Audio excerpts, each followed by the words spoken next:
आज मैंने एक बात आपसे शेयर करनी थी। मसाइल असल में ये हैं कि हम दौलत की लालच में इतने एक्सट्रीमिक्स हो गए हैं, हमें कुछ भी नज़र नहीं आ रहा। मसला ये है कि जब आपके वालिद कहीं मज़दूरी के लिए ओवरसीज़ हो जाएँ, किसी और मुल्क में कमाई के लिए जाएँ, तो आप अपने वालिद का ख़्याल रखें। इस लिहाज से मैं बता रहा हूँ, मैं किसी को डिग्रेड या नीचा दिखाने के लिए ये बात बिल्कुल हरगिज़ नहीं कर रहा। कोई बंदा, कोई इंसान इस बात का माइंड ना करे, क्योंकि अभी हाल ही में मेरा एक दोस्त है, उसके वालिद जो कि सऊदी अरब में वफ़ात पा चुके हैं।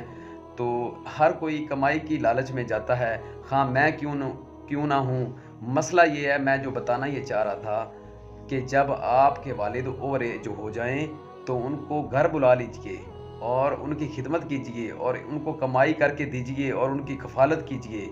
वालिदैन की कफ़ालत बहुत बड़ी नेकी है, अज्र है। और दूसरे नंबर पे आज मैं ओवरसीज़ को कहना ये चाहूँगा कि अगर आपके वालिद इस वक़्त सऊदी अरब में या कहीं दुबई में या ओवरसीज़ कहीं पर भी किसी कंट्री में काम करने के लिए गए हुए हैं, तो उनकी एज काफ़ी हो चुकी है, मतलब 50, 45 या 55 के करीब।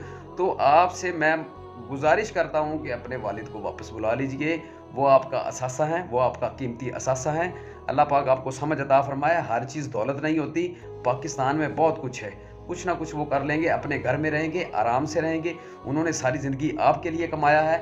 तो अभी जो मेरे पिछले दिनों की बात है, अभी कल ही की बात है, मेरे मेरे एक दोस्त के वालिद जो कि वफ़ात पा चुके हैं और अभी 6 दिन लगेंगे, वो प्रोसेस होता है पूरा मुकम्मल होते-होते डेड बॉडी पाकिस्तान आएगी।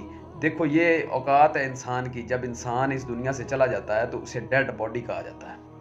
अल्लाहु अकबर। अल्लाह पाक मग़फ़िरत वाली हमें मौत दे और जो लोग वफ़ात पा चुके हैं उन्हें जन्नतुल फ़िरदौस में आला मुक़ाम अता फ़रमाए।